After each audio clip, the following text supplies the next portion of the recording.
R43/07/2025 tanggal 30 Juli 2025 atas pertimbangan persetujuan DPR RI tentang pemberian abolisi terhadap saudara Tom Lembong.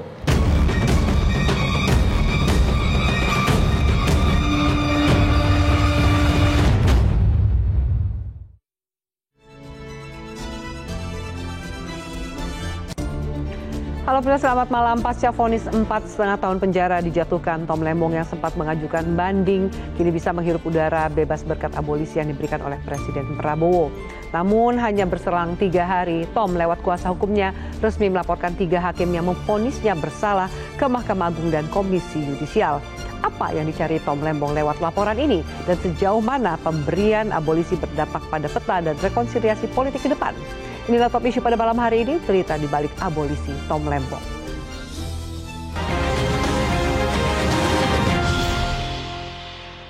Dan sudah hadir di studio Metro TV kuasa hukum Tom Lembong, Ari Yusuf Amir. Bang Ari, selamat malam. Terima kasih sudah hadir. Dan kemudian kami hadirkan juga Menteri Hukum dan HAM periode 2004-2007, Pak Hamid Awaludin. Pak Hamid, selamat malam. Terima kasih sudah hadir. Kami juga hadirkan pengamat politik sekaligus Direktur Eksekutif Parameter Politik Indonesia, Mas Adi Praitno. Mas Adi, selamat malam. Terima kasih sudah hadir. Lalu kemudian kami juga hadirkan pakar hukum pidana, Bang Jamin Ginting. Bang Jamin, selamat malam. Terima kasih sudah hadir. Baik, saya akan tanyakan lebih jauh kepada Bang Ari. Bang Ari, bagaimana kabar dari Pak Tom Lembong setelah menghirup udara bebas? Baik, alhamdulillah. Waktu ini benar-benar digunakan oleh beliau untuk kumpul bersama keluarganya. Kebetulan beliau sudah lama tidak ketemu dengan ibunya yang sudah berusia lanjut. Kesempatan ini untuk membersamai ibunya beberapa hari ini. Seperti itu. Apa ada pesan khusus dari Tom Lembong kepada Anda sebagai kuasa hukum menyampaikan suasana hatinya setelah mendapatkan abolisi, meskipun kita tahu ada proses yang hukum yang dilakukan, yaitu banding? Iya, tadi pagi kami sempat berkomunikasi dengan beliau. Beliau sebetulnya sudah tidak tahan untuk mulai melakukan berbagai hal, tapi karena sudah komitmen dengan keluarganya untuk istirahat dulu ya. Quality time dulu dengan keluarga. Iya, betul. Jadi di saat ini dimanfaatkan untuk bersama keluarga dulu. Tapi yang paling penting adalah keinginan beliau untuk tetap memperjuangkan keadilan dan kebenaran yang beliau yakini. Dan kita tahu ada proses upaya pembuktian bahwa Tom Lembong tidak bersalah, lalu kemudian ada upaya untuk banding, lalu ternyata di tengah proses hukum ini ada abolisi yang diberikan. Puaskah Tom Lembong dan Anda sebagai kuasa hukum dengan akhir dari perjuangan ini adalah abolisi yang diberikan oleh Presiden Prabowo?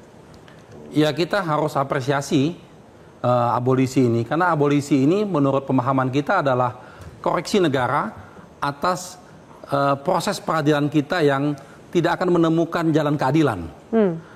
Banyak sekali muncul dalam proses ini kegaduhan-kegaduhan yang semua masyarakat publik mempertanyakan itu, sehingga muncullah abolisi ini. Seandainya proses peradilan kita itu fair dan betul-betul hakim-hakim ini profesional, kita tidak membutuhkan abolisi ini. Anda yakin bisa membuktikan bahwa Tom Lembong tidak bersalah? Sangat yakin. Oleh karena itu keyakinan kami tidak hanya kami saja, tapi publik juga menilainya seperti itu. Kita lihat bagaimana banyaknya guru besar, tokoh-tokoh bangsa membuatkan amicus curiae. Hampir 100 lebih itu guru besar sudah ditayangkan. Bahkan beberapa lembaga-lembaga seperti UI, ICW, dan berbagai universitas yang lainnya sudah melakukan eksaminasi untuk putusan hakim tersebut. Jadi sebetulnya ada masalah di situ sehingga munculnya abolisi ini. Bang Jamin, Anda sependapat dengan pendapat dari Bang Ari bahwa ternyata abolisi sebenarnya tidak dibutuhkan. Mungkin sebagai kuasa hukum beliau akan mengatakan bahwa bisa membuktikan kliennya Tom Lembong terbukti tidak bersalah. Mungkin kalau secara material, saya juga beberapa kali sudah pernah mengomentari, bahkan pertama sekali ditetapkan jadi tersangka, saya sudah pernah mengomentari di beberapa talkshow dan segala macam, secara material. Tapi secara formal, saya merasa pemberian abolisi ini kurang tepat. Kenapa? Di mana kurang tepatnya? Saya kira ini terlalu prematur. Kenapa terlalu prematur? Kita bayangkan beberapa hari setelah putusan ditetapkan, langsung diberikan abolisi. Nah, tentunya ini adalah produk pengadilan, bukan produk hakim. Jadi kita nggak bisa salahkan hakim kalau sudah diputus, karena ini produk pengadilan. Makanya dalam putusan itu selalu pengadilan tipikor pada Pengadilan Negeri Jakarta Pusat.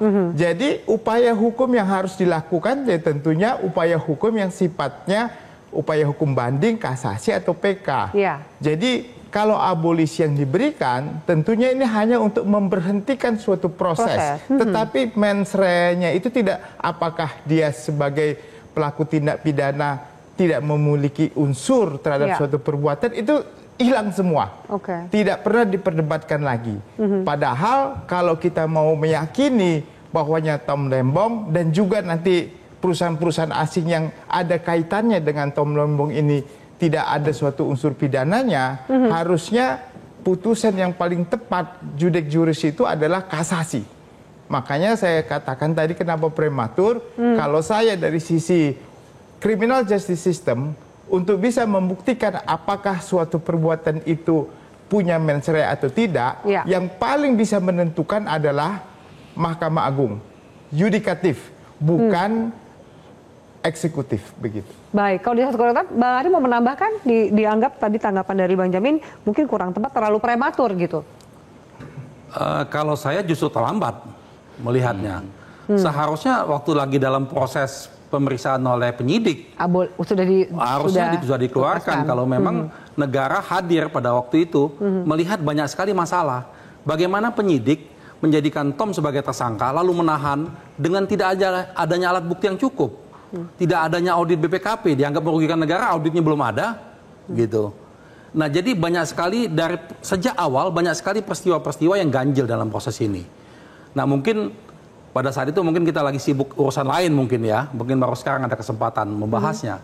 Nah, bagi kami yang paling penting adalah sekarang dengan abolisi ini kesempatan buat kita untuk mengevaluasi secara menyeluruh proses dari penyidikan, penuntutan hingga kepada putusan. Seperti itu. Dan itu yang dilakukan, Anda sempat juga melaporkan 3 hakim yang memvonis bersalah Tom Lembong kepada Mahkamah Agung dan juga Komisi Yudisial. Sebetulnya begini, kami ini rajin melapor, walaupun sering nggak ditanggapin. Karena tugasnya pengacara itu harus begitu. Jadi semenjak dulu kami sudah melapor ke KY, ke Mahkamah Agung, cuman belum dapat tanggapan aja. Nah sekarang dengan sudah menjadi sorotan semua, sudah ada abolisi ini, kami menjadikan satu laporan itu, kami mengulangi tadi kami laporkan. Lebih lengkap laporan hari ini. Apa yang Anda laporkan? 3 hakim ini mengapa Anda laporkan ke KY dan MA? Kami tidak melaporkan tentang materi putusan, karena itu bukan kewenangannya KY ataupun Mahkamah Agung. Mereka independen. Anda melaporkan yang kami laporkan hakim yang tidak profesional.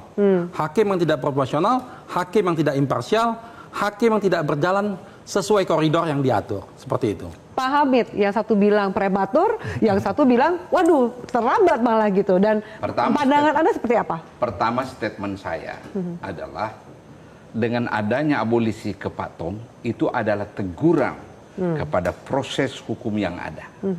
Ya, pelaksana, aparat hukum, ini adalah tamparan sebenarnya.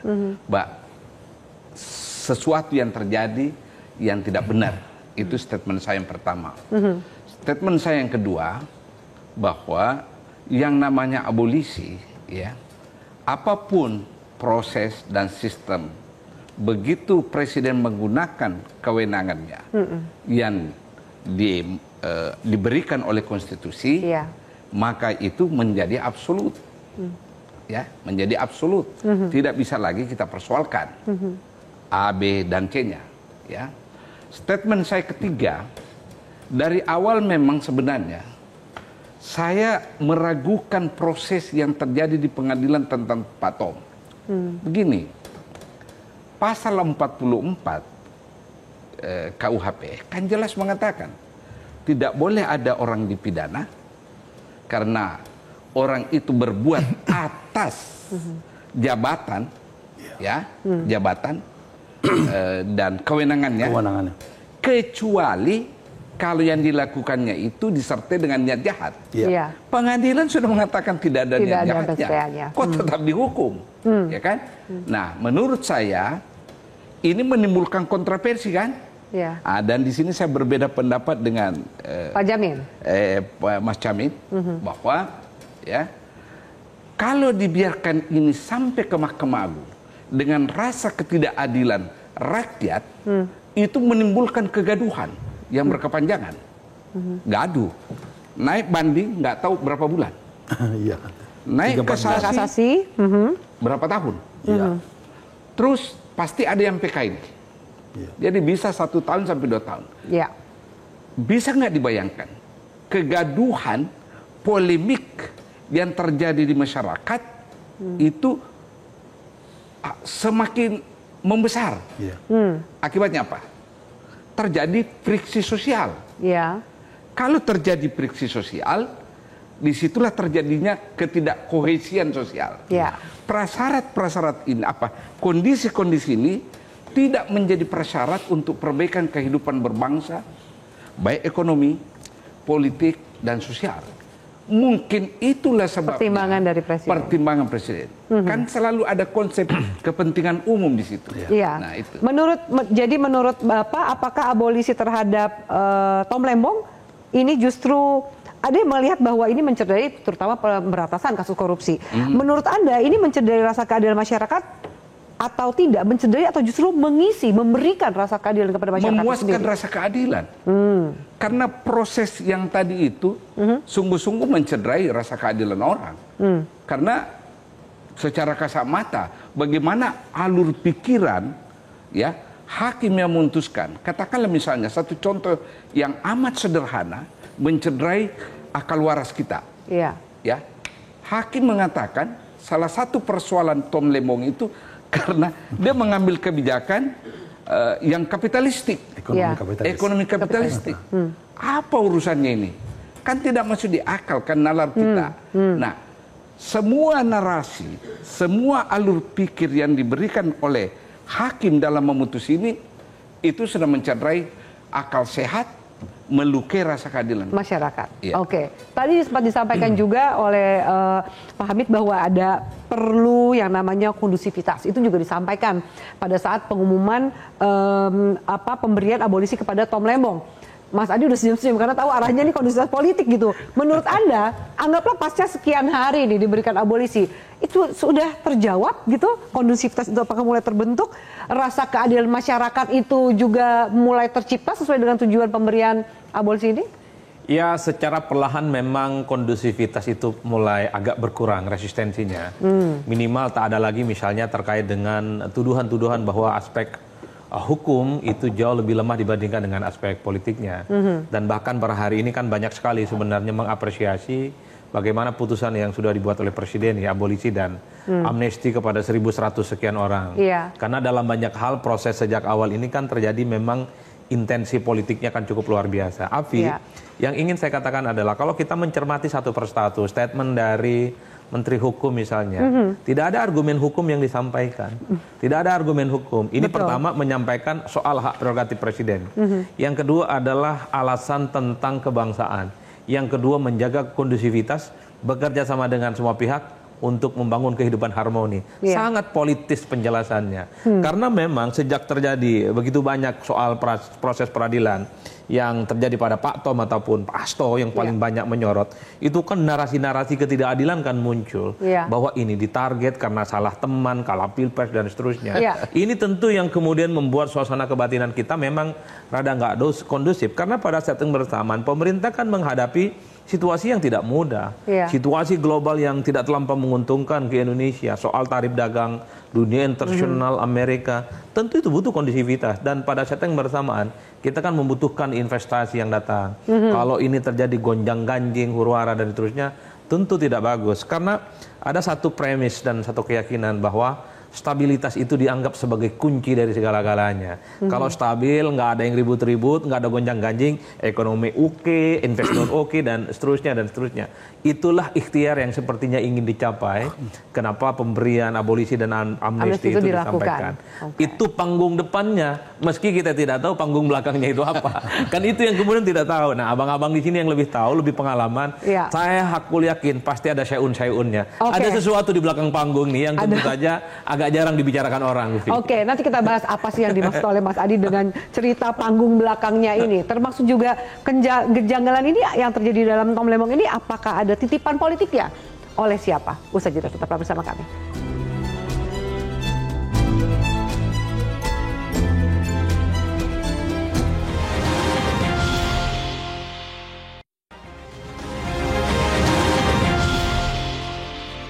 surat permohonan Menteri Hukum kepada Bapak Presiden untuk pemberian amnesti dan abolisi, saya yang tanda tangan.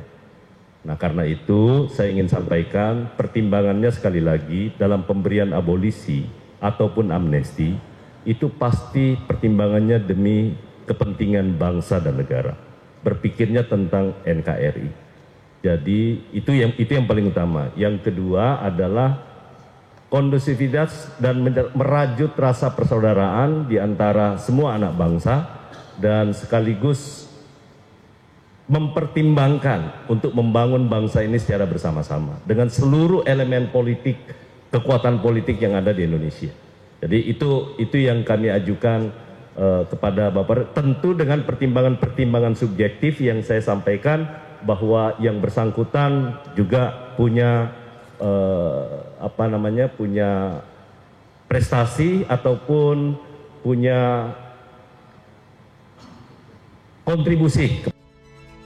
Oke, tadi sudah kita putarkan statement lengkapnya, Mas Adi. Sebelum saya bahas lebih jauh soal pertimbangannya, Anda katakan politis sekali gitu, nggak ada penyampaian hukumnya meskipun tadi Menteri Hukum. Bang Jamin sempat tadi mau menambahkan gitu, apa yang Anda mau tambahkan pembahasan dari pemberian abolisi ini? Anda tetap menyatakan itu prematur? Ya, gini Mbak Afi. Jadi kalau dalam konteks pidana, seseorang itu bisa menghapus perbuatan mens rea dan perbuatannya itu jika sudah ada pengadilan menyatakan tidak terbukti secara sah dan meyakinkan. Itu dasar untuk menghapus perbuatannya, itu tidak ada perbuatan pidananya. Nah, ini kan abolisi.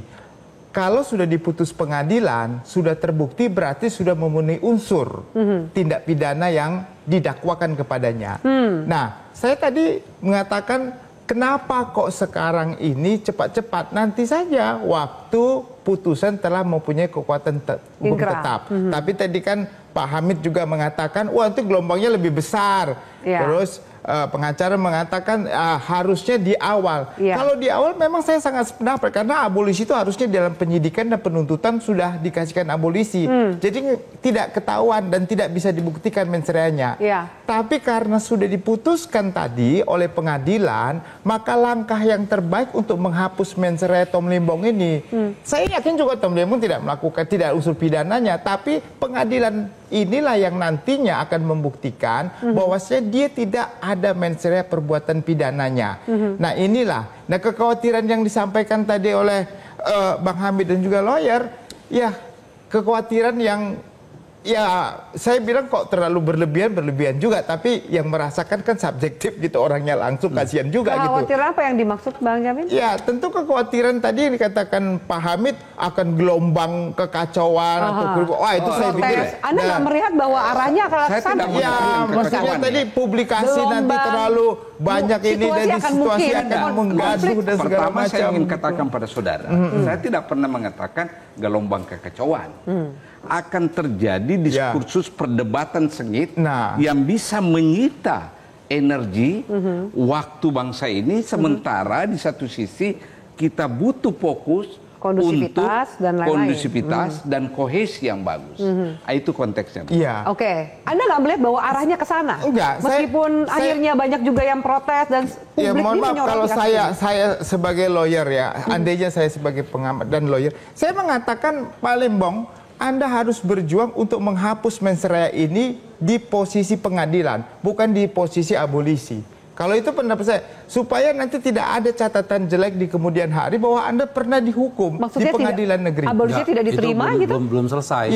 Karena ini kan kita sudah resmi mengajukan banding. Dengan kita sudah resmi mengajukan banding, artinya kita tidak menerima putusan tersebut. Dan putusan tersebut belum inkrah. Jadi belum bisa dikatakan bahwa putusan itu berkekuatan hukum, belum bisa. Karena masih ada proses banding. Gitu. Nah justru yang sekarang berkembang dalam proses putusan tersebut, tidak ada mens rea, justru sebaliknya. Dan Pak Tom Limbong ini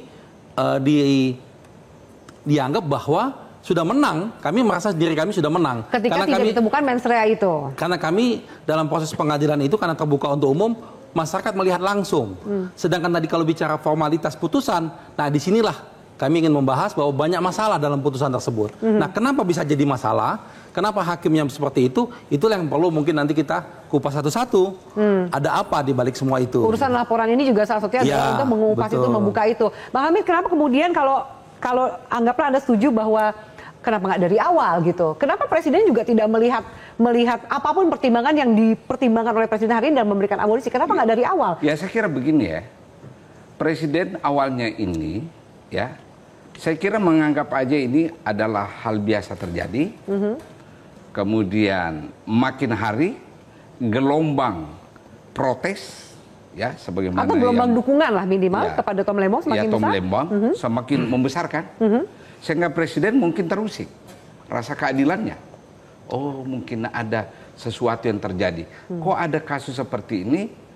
Semua elemen bangsa ikut berteriak kan? Perguruan tinggi, para ahli, sebagaimana yang Mas katakan tadi, Amikus Kurai datang dari berbagai kalangan. Mungkin di situ dia terusik. Bahkan I have to do something. Aktivis anti korupsi juga. Aktivis anti korupsi. Exactly. Iya. Aktivis anti korupsi juga ikut bersuara mendukung tentang kita. Padahal ini kasus korupsi padahal. Presiden itu menyahutinya dengan cara bahwa saya ingin buktikan, saya punya hak konstitusional, saya mengikuti cara berpikir Anda tentang proses keadilan. Dan saya ingin puaskan rasa keadilan Anda. Mungkin itu ya, mungkin. Kita kan nggak pernah berhubungan ini. Perlukah kemudian juga memeriksa kejaksaan dan hakim? Wah, ini tugasnya beliau yang mengajukan. Karena abolisi, kalau kemudian konsepnya adalah katakan bahwa ada sesuatu, Presiden terganggu, perlukah kemudian ini dikelirkan, diperiksa kembali jaksa dan para hakim? Iya, jangan lupa Tom Lembong sudah di penjara selama 9 bulan. Itu supaya jangan jadi sia-sia. Bagi kita, bagi Pak Tom Lembong tidak ada dendam dalam soal ini. Dia sudah ikhlas, itu konsekuensi perjuangan buat dia. Tetapi yang kita hindari adalah muncul Tom Lembong lainnya dengan sistem peradilan kita ini. Jadi momentum ini sebetulnya bisa kita gunakan kesempatan kita untuk mereformasi total sistem penyidikan kita, sistem peradilan kita yang bermasalah. Jadi kalau selama ini hakim ditangkap karena kasus suap, ini hakim dipermasalahkan karena kasus ditekan misalnya, atau apa gitu kan, atau ketidakproporsionalannya gitu. Kan ini kan mudah dinilai. Tadi yang Pak Hamid katakan, dari mana hakim muncul kalimat ekonomi kapitalis, bisa dibuka itu persidangannya. Ada nggak dalam persidangan itu membahas tentang ekonomi kapitalis gitu. Sehingga ke depan dengan gaji-gaji hakim yang sudah semakin tinggi, semakin naik, harus dipertanggungjawabkan profesionalitasnya. Jadi hakim tidak perlu lagi takut ada tekanan, tidak perlu lagi ada khawatiran atau apa-apa. Dia betul-betul fokus menangani kasus dengan cara yang profesional. Itu harapan kita. Itu yang menjadi tujuan laporan dan upaya-upaya yang saat ini dilakukan. Pak Hamid, saya kembali ke Anda. Kalau kemudian tadi sama-sama kita dengarkan statement dari Menteri Hukum, apa tanggapan Anda mendengarkan statement beliau yang sempat disampaikan oleh Mas Adi bahwa seperti pertimbangannya memang unsurnya beratnya lebih ke politik daripada ke permasalahan hukum? Ekspektasi saya, pemerintah melalui Menteri Hukum atau siapapun yang diberi kewenangan mengelaborasi itu definisi kepentingan umum persatuan bangsa, sehingga orang tidak terlampau curiga ada apa di baliknya ini. Ya, itu satu. Yang kedua, ada baiknya memang pemerintah menjelaskan kepada rakyat ya dasar-dasar hukum dari semua ini, supaya jelas dasar konstitusinya ini, kemudian undang-undang lanjutannya di mana, supaya komprehensif penerimaan orang. Kalau yang saya saksikan tadi itu terlampau bersifat umum penjelasannya, ya kepentingan umum demi persatuan bangsa. Membangun bangsa dengan semua elemen politik, kurang lebih seperti itu. Itu yang harus dielaborasi. Apa unsur-unsurnya apa? Biar kita semua ini bisa melihat. Tidak karena ada misalnya menduga-duga apa tadi Mas Adi bilang itu. Misalnya sekarang saya, Mas Ginting sebagai orang independen, beliau kita kan ini hanya menebak jalan pikirannya pemerintah. Kenapa dia lakukan dari itu? kata-kata yang disampaikan gitu ya? Disampaikan. Baik, Mas Adi, silakan. Apa kemudian dari statement itu, mengapa apa yang perlu sebenarnya ditegaskan oleh Menteri Hukum ketika memang tujuannya untuk rekonsiliasi nasional, kondusivitas dan lain-lain, sementara ada bacaan-bacaan yang lain kan? Ya memang secara normatif kalau kita mendengarkan statement dari Menteri Hukum satu persatu ya, kan setidaknya ada sekitar 40.000 katanya yang diusulkan sebenarnya kepada Presiden untuk mendapatkan amnesti dan abolisi. Cuman tahun ini yang dianggap sesuai dengan syarat dan memenuhi unsur itu ada 1.117. Itu adalah penjelasan-penjelasan yang sifatnya normatif. Apalagi dikaitkan dengan presiden-presiden terdahulu, memang hampir semua presiden kan memberikan amnesti, ada abolisi dan seterusnya. Yang menjadi agak ramai itu mungkin ini the one and only, baru pemerintahan kali ini di mana abolisi dan amnesti itu terjadi pada urusan tipikor, tindak pidana korupsi. Ya. Kalau yang lainnya biasanya nih soal hate speech, kemudian undang-undang ITE, kemudian dianggap menghina kepala negara, kemudian makar, provokasi tanpa bersenjata dan seterusnya. Itulah yang kemudian perdebatan-perdebatan umum. Tapi saya tidak pernah mendengar penjelasan secara hukum memang, secara explicitly yang disampaikan oleh Kementerian Hukum. Yang ada adalah soal kondusivitas, kerjasama dengan elemen dan seterusnya.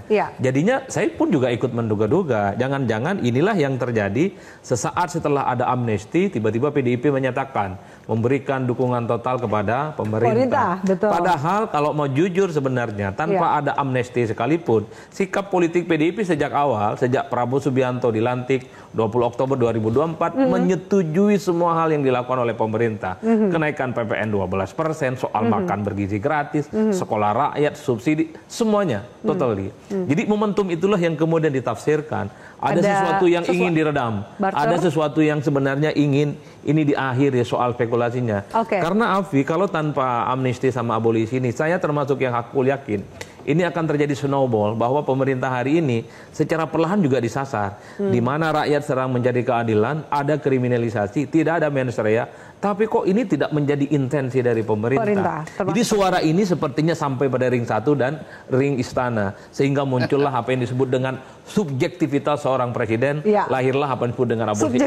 Itu dugaan saya. Karena kan ini subjektivitas, hak prerogatif dong, yang tidak bisa diganggu-gugat dan dimiliki oleh setiap presiden. Dan per hari ini saya kira kegaduhannya agak sedikit berkurang memang. Tapi kemudian menyambung tadi statement Mas Adi gitu ya, kalau PDIP dari awal memang sudah menyatakan, tapi dengan pemberian abolisi kepada Tom Lembong, apa langsung otomatis anak abah ini mendukung pemerintah? Usai jeda, tetaplah bersama kami.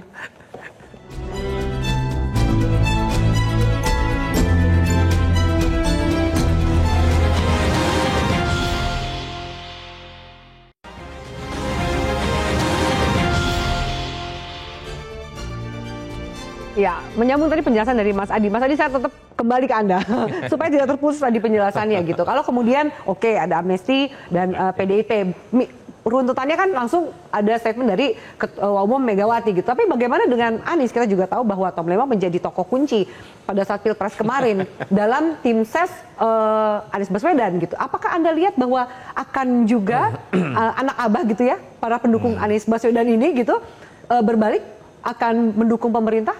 Kan statement ini sebenarnya didasarkan atas komentar yang disampaikan oleh Menteri Hukum bahwa menjaga kondusivitas, berarti para pendukungnya Tom Lembong yang beririsan dengan pendukung Anies yang sering disebut sebagai anak abah ini nggak bakal kritis lagi, nggak bakal resisten kebijakan ke pemerintah. Kalau PDIP kan enak ngukurnya, statement Ketua Umum mereka mengatakan bahwa mendukung pemerintah. Jelas dari pusat hingga daerah tak ada satupun PDIP yang akan memberikan, berani melawan. Betul, berani melawan pemerintah.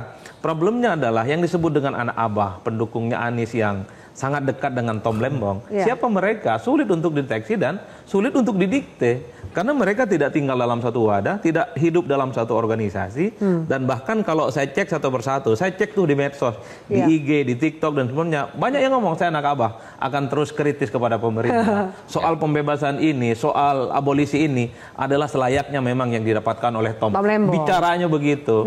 Itulah yang saya sebutkan. Untuk menghilangkan kondusivitas dan seterusnya memang tidak automatically. Tapi per hari ini kita juga melihat bagaimana tuduhan-tuduhan kriminalisasi, ketidakadilan itu secara perlahan sudah mulai menghilang. Mulai adem nih ya? Mulai adem karena sasaran-sasaran peluru kepada kekuasaan dan pemerintah itu tidak ada. Tapi tidak menjamin bahwa mereka akan diam, akan bungkam. Kalau ada sesuatu yang dianggap tidak adil di negara kita, mereka mengatakan atap atas kritis karena inilah sebagai sebuah risiko bagaimana para pendukung yang tidak terasosiasi dalam partai dan lembaga, mereka sulit untuk didikte oleh siapapun dan mereka siap berbeda dengan orang yang pernah didukung di 2024 yang lalu. Nah, itu yang terjadi sebenarnya. Ada babak baru yang dilakukan oleh Tom Lembong dan kuasa hukumnya, melaporkan hakim ke KY dan MA, juga melaporkan penghitungan kerugian negara BPKB kepada Ombudsman. Apakah kondusivitas yang ingin dicapai dengan abolisi ini sepertinya juga tidak akan segera dalam waktu dekat tercapai? Kalau mau jujur sebenarnya, Alfi, setelah ada abolisi ataupun amnesti kepada Hasto, ini kan persoalan hukum dianggap case close. Karena kalau mau jujur sebenarnya pendukung Pak Tom sama Hasto ini kan sama-sama sangat konsolidatif ya. Hampir solid, hampir mengkampanyekan bagaimana mencari jalan keadilan terhadap kedua tokoh ini. Di Pilpres kedua kubu ini boleh berhadap-hadapan, tapi mereka itu bertemu dalam kalimatun sawa. Common sense soal bagaimana sama-sama mencari jalan keadilan. Itulah mereka bersatu loh. Yang disasar adalah kekuasaan. Yang disasar itu adalah pemerintahan sebelumnya. Inilah yang disebut oleh Prof. Amit tadi ada gontok-gontokan. Ada tawuran opini yang 24 jam all the time. Itu berkelahi, Alfi, tentang mencari keadilan, rakyat tidak diperhatikan. Bagaimana rakyat kemudian mau sejahtera, mau mencari keadilan kalau pemerintahnya diam. Bahkan saya masih menghitung ketika muncul narasi tentang kriminalisasi dan target politik, kan banyak sekali yang meminta supaya pemerintah mengintervensi, supaya pemerintah campur tangan, jangan biarkan rakyatnya didolimi oleh keputusan-keputusan yang sebenarnya tidak dilakukan oleh mereka. Itulah yang saya sebutkan ingin diakhiri sebenarnya. Makanya tidak mengherankan kubunya Pak Tom sekalipun mengapresiasi, pendukung anak Aba juga mengapresiasi. Tapi sekali lagi, apakah mereka langsung ada jaminan otomatis mendukung, mengiyakan semua? Belum tentu. Sepertinya nanti dulu. Nanti dulu ya. Belanda masih jauh. Dulu ya. Oke, Bang Ari mau menanggapi bahwa kemudian ternyata ini kan dianggap sebuah babak baru. Banyak yang mempertanyakan, oh tepat atau tidak nih ketika sudah bebas harusnya ya take your time, baik-baik dulu. Kenapa langsung 3 hari setelah itu langsung membuat laporan? Pertama yang kami dapatkan di lapangan, yang mendukung Pak Tom ini bukan lagi pendukung yang kaitan dengan Pilpres sebelumnya. Karena banyak sekali mereka-mereka yang tidak mendukung Anies pada waktu itu malah mendukung kita dalam kasus Tom Lembong. Karena isunya bukan lagi soal dukungan Abah atau bukan anak Abah, tapi dukungannya tentang keadilan. Ketidakadilan yang dirasakan oleh masyarakat yang betul-betul setiap hari hadir di mata mereka. Itu yang dimunculkan. Sehingga muncullah, bayangkan, aktivis-aktivis anti korupsi yang sangat benci dengan korupsi, bahkan seperti sekaliber Profesor Mahfud misalnya, dia sangat tidak pernah mendukung orang kasus korupsi. Kali ini dia mendukung, dia katakan putusan ini salah. Lalu para guru besar dari UI, UGM, UNAIR, itu semua bukan pendukungnya Abah, bukan anak Abah. Jadi preferensi politik yang masa lalu itu tidak menjadi... Kalau saya tidak melihat seperti itu, kalau yang kami alamin. Tapi saya tidak punya kompetensi di bidang politik ya. Tapi yang kami alamin adalah, oh Pak, saya dulu pendukungnya Pak Prabowo, tapi kami sekarang mendukung Tom Lembong karena kami merasakan ada yang tidak adil di sini.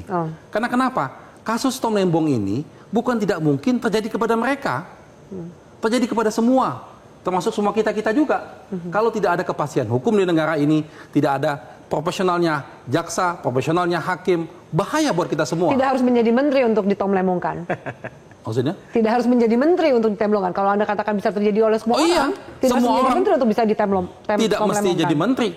Sekapasitas Tom Lembong saja bisa dibegitukan, apalagi masyarakat biasa. Nah ini bahaya sekali. Dan itulah yang menjadi kekhawatiran masyarakat sehingga muncul. Jadi ini kan betul-betul murni dari bawah. Nggak ada yang menggerakkan. Dan mereka tidak di bawah wadah. Kebetulan saja Tom Lembong itu sahabatnya Anies. Sehingga Anies membantu di sana, memberikan support kepada Tom Lembong. Tapi selain daripada situ, banyak sekali tokoh-tokoh yang tidak terlibat dalam politik kemarin ikut juga mendukung Tom Lembong. Oke, tapi ini juga satu sisi ada gen politik untuk Anies sendiri nggak, Mas Adi? Nggak ada sih.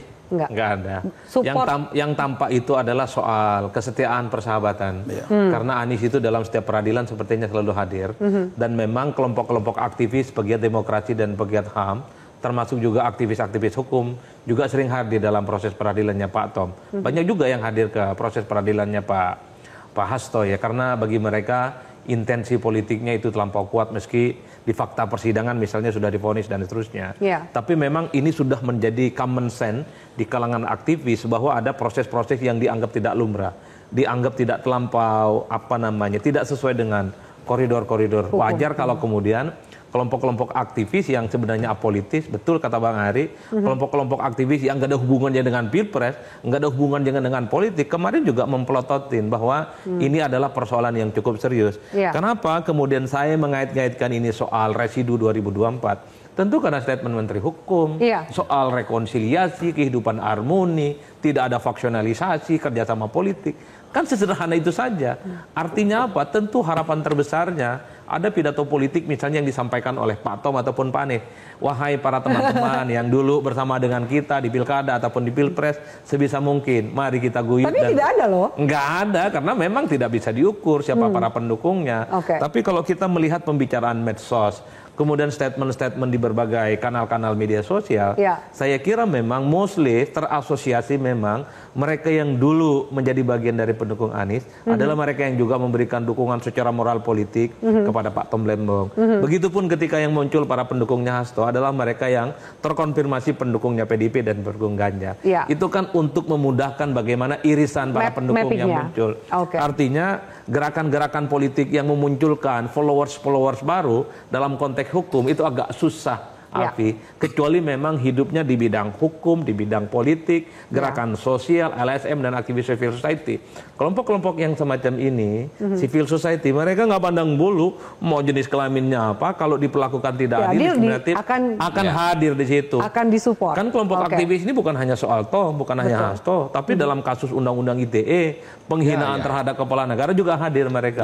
Jadi ini yang disebut dengan new social movement, gerakan-gerakan sosial baru, mereka tutup mata. Siapapun kalau diperlakukan tidak adil, mereka siap untuk memberikan advokasi. Oke, baik. Pak Jamin mau menambahkan? Iya. Jadi ini kelihatannya ada suatu ketidakpercayaan kepada proses peradilan yang ada. Dan ini berbahaya. Kenapa berbahaya? Justru nanti apapun yang diputuskan oleh pengadilan, kalau secara publik menyatakan ini suatu adalah rekayasa ataupun pandangan yang keliru terhadap putusan pengadilan, maka rakyat akan bergerak dan presiden akan bereaksi, dan bisa jadi abolisi-abolisi berikutnya akan muncul kembali begitu. Nah, ini bagaimana justru menyingkapi hal ini supaya baik dari judikatif, dalam hal ini Ketua Mahkamah Agung, harus merespon ini sebagai suatu hal yang harus awareness-nya cukup kental gitu. Dari sekarang dia harus berpikir keras supaya jangan sampai nanti Presiden menggunakan abolisi-abolisi berikutnya karena ketidakpercayaan publik terhadap sistem peradilan yang ada. Bukan hanya sistem peradilan yang ada, tetapi sistem penyelidikan dan penyidikan. Jadi proses hukum dari di awal tingkat yang kepolisian dan juga di tingkat kejaksaan. Begitu. Jadi ini suatu warning saya kira supaya kita memperbaikilah sistem pengadilan kita supaya ibaratnya kalau ini memang kasus politik harus dikesampingkan, harus lihat hukumnya, bukan lihat politiknya. Itu lebih utama. Baik, Pak Hamid silakan.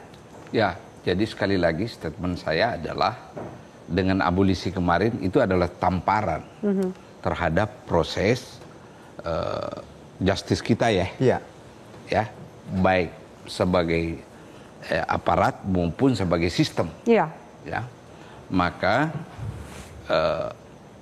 saya sangat setuju dengan beliau. Tadi saya berbeda pendapat, sekarang setuju dengan Anda bahwa Mahkamah Agung memang harus segera membenahi sistem peradilan. Kalau kita bicara sistem peradilan, termasuk proses dan aparat yang menangani perkara.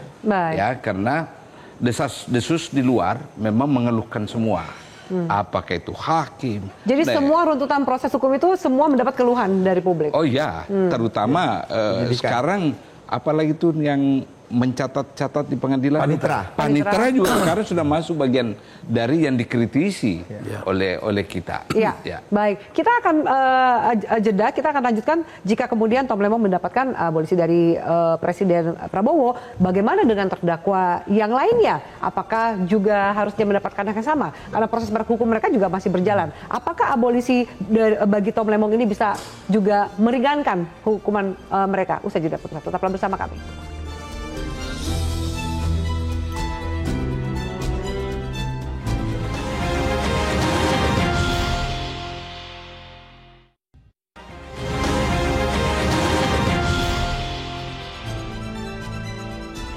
Baik, pemirsa, kami lanjutkan. Bang Jamin, saya akan kembali ke Anda. Jika Tom Lembong bisa menghirup udara bebas dengan mendapatkan abolisi dari Presiden.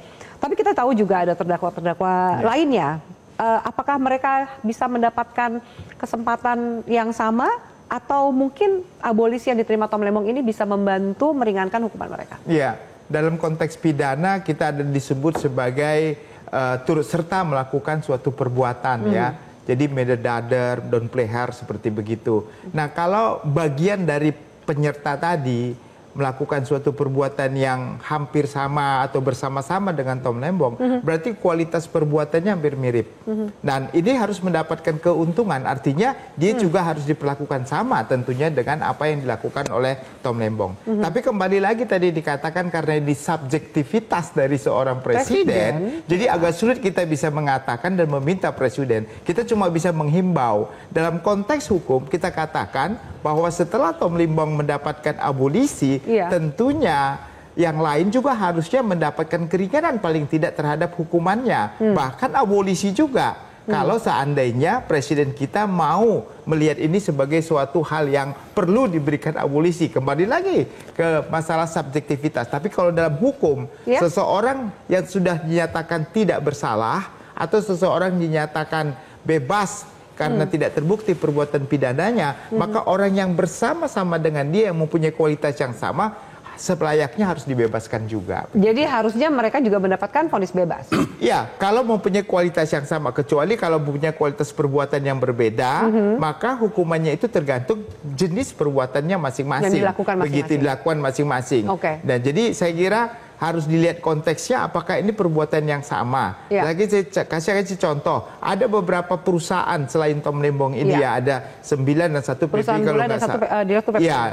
Nah, jadi perusahaan ini apakah kaitannya dengan Tom Lembong? Kalau perusahaan ini mendapatkan perintah dari Tom Lembong, perintah yang benar dong. Berarti perintah yang benar melaksanakan juga benar. Berarti perintah benar dilakukan yang benar, nggak ada yang salah tentunya begitu, karena perbuatan perintah itu perintah yang benar, bukan perintah yang salah. Jadi dia melakukan perbuatan yang benar, jadi dia harusnya bebas juga. Menurut Anda harusnya vonis bebas. Bang Ari, silakan. Kan begini, Tom Lembong itu dituduh memperkaya orang lain, dalam hal ini korporasi. Sekarang kasus memperkaya orang lain itu tidak ada, kan logika hukumnya begitu. Kalau sudah kasusnya tidak ada, berarti orang yang diperkaya juga tidak ada, begitu. Nah, seandainya ada evaluasi total terhadap hakim-hakim yang memeriksa perkara ini, maka hakim-hakim yang memeriksa perkara yang lain ini akan bersifat profesional, tanpa tekanan, tanpa titipan, tanpa ada rasa takut. Dia akan putus sesuai dengan fakta hukum. Maka kami yakin mereka yang swasta-swasta itu juga harus dibebaskan. Harusnya bebas. Dibebaskan, bukan dikurangin hukumnya, tapi dibebaskan. Karena memang dari awal tidak ada perkara. Mereka keuntungannya wajar, prosesnya benar, dan tidak ada yang rugi sebetulnya. Jadi untuk apa mereka dihukum? Justru saat ini jaksa dalam hal ini harus minta maaf kepada mereka. Karena mereka sudah ditahan sekian lama tanpa dasar yang jelas. Tapi jika ternyata vonisnya tidak bebas? Nah itu berarti masalah kita belum selesai. Masalah hukum di negara kita ini belum selesai. Ini hanya masalah Tom Lembong yang baru dibereskan. Tapi masalah hukum di negara kita adalah penuntasan, perbaikan. Makanya itu tadi kami selalu mengulang-ulangi. Bagaimana evaluasi terhadap jaksa penyidik, evaluasi terhadap jaksa penuntut, evaluasi kepada hakim pemeriksa. Jadi kita tidak akan menyalahkan lembaganya. Lembaganya kita yakin tetap baik, tetap bagus ya. Tapi oknum-oknum yang di sana yang menjalankan perintah dengan kacamata kuda tanpa melihat fakta, itu yang berbahaya dan harus dievaluasi. Tujuannya apa ke depan? Tujuannya ke depan ketika nanti ada jaksa atau hakim mendapat titipan dari pimpinannya, oh dia nggak mau lagi. Kasus Tom Lembong ini titipan menurut Anda? Kami meyakini itu. Sudah tahu kira-kira titipannya dari mana? Nah itu tugasnya politisi yang menyamar itu. Kalau kami tugasnya secara hukum saja. Tapi kami bisa menjelaskan satu persatu. Kenapa bisa dikatakan titipan? Ini keganjilannya 1, 2, 3, 4. Dan itulah kami mendorong sekarang buat laporan supaya ini di follow upin oleh lembaga-lembaga itu untuk supaya muncul tuh siapa tokoh di balik itu. Baik. Pak Hamid, saya ke Anda, bagaimana kemudian ke depan pejabat ini harus membuat keputusan? Kalau kemudian kita bahasnya jika pendekatannya adalah kerugian negara. Ini yang saya selalu kritisi, terutama penyidik ya. Ya, hati-hati dalam menetapkan seorang tersangka karena dia pejabat. Iya. Pada umumnya itu berfokusnya kepada penyalahgunaan kekuasaan wewenang. Ya. Tapi dia lupa bahwa ada hukum lain yang bernama hukum administrasi negara, yang jelas mendalilkan bahwa tiap jabatan itu memiliki kewenangan, diskresi, diskresi. Nah, ini yang harus kita kritisi. Jangan semua diskresi, jangan semua implementasi dari kewenangan seorang pejabat itu dianggap penyalahgunaan. Hati-hati, karena tidak mungkin ada jabatan tanpa kewenangan. Nanti kalau caranya seperti belakangan ini, setiap pejabat yang menggunakan kewenangannya itu dianggap misuse power, tidak jalan negeri kita ini. Tidak ada pejabat yang mau mengambil keputusan. Itu bahaya sekali. Bagaimana pejabat harus membuat keputusan sekarang? Mereka mungkin masih takut-takut nih bahwa kemudian jangan-jangan bisa jadi tabungan di kemudian hari. Contoh, Api, kenapa banyak siar di seluruh kementerian? Sisa anggaran. Pejabat takut mengambil keputusan. Itu.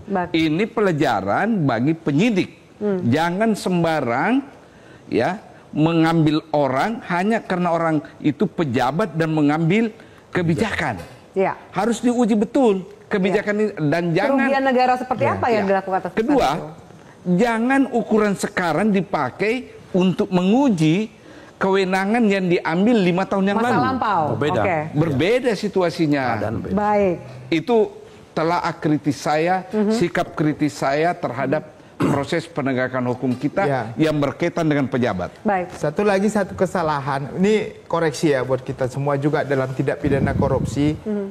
Tadi satu diskresi, yang kedua adalah tidak mungkin orang menyalahgunakan kewenangannya tanpa mendapatkan keuntungan buat dia sendiri. Nah, sekarang banyak terjadi dalam sebagai tersangka terdakwa itu dia sepeser pun tidak menerima uang, apapun dia, tapi dia dianggap memperkaya orang lain. Kebijakan yang memperkaya orang lain, pasti setiap kebijakan itu akan menguntungkan orang lain karena uang itu mengalir kemana-mana. Nah, jadi menurut saya apa yang dialami Tom Lembong ini kan dia tidak menerima uang apapun. Indikator itu aja sebenarnya sudah bisa menjadi petunjuk bahwasannya kalau ada pejabat tidak bisa dibuktikan oleh penyidik bahwasanya dia tidak ada keuntungan apapun yang dapatnya. Dalam hal ini kickback atau suap, makanya seharusnya itu lebih hati-hati lagi dalam menilai sebagai suatu tindak pidana korupsi begitu. Baik, terakhir Mas Adi, kita beralih sedikit ke politik ya. Bagaimana kemudian pemberian hak prerogatif presiden ini memang digunakan sepatutnya dan seharusnya, jangan sampai ada tudingan atau dugaan ini bentuk sandera atau utang budi politik untuk periode ke depan. Ya, saya kira dua hal. Pertama, kalau kita mau jujur, sebenarnya tingkat kepuasan publik terhadap penegak hukum kita kan di atas rata-rata. Belakangan ini karena tentu banyak sekali kan pengungkapan kasus-kasus hukum yang cukup luar biasa dan spektakuler, ratusan triliun bahkan. Jadi dalam konteks itulah kemudian saya selalu ingin mengatakan yang kedua bahwa semoga amnesti dan abolisi ini menjadi momentum untuk membersihkan praktik-praktik oknum-oknum di pengadilan yang selama ini memang selalu menimbulkan kontroversi dan justru kontraproduktif terkait dengan bagaimana penegakan hukum di Indonesia. Kan sudah banyak contoh, ada yang praktek maklar kasus dan seterusnya.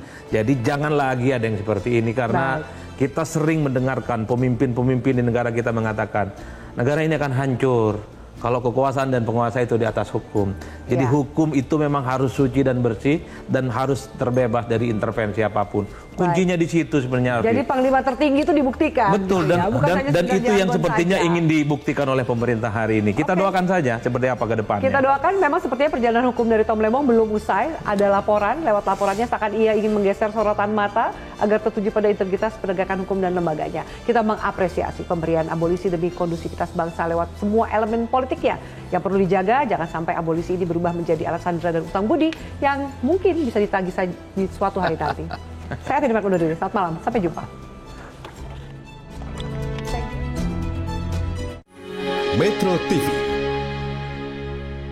Jelajahi cara baru mendapatkan informasi. Download Metro TV Extend sekarang.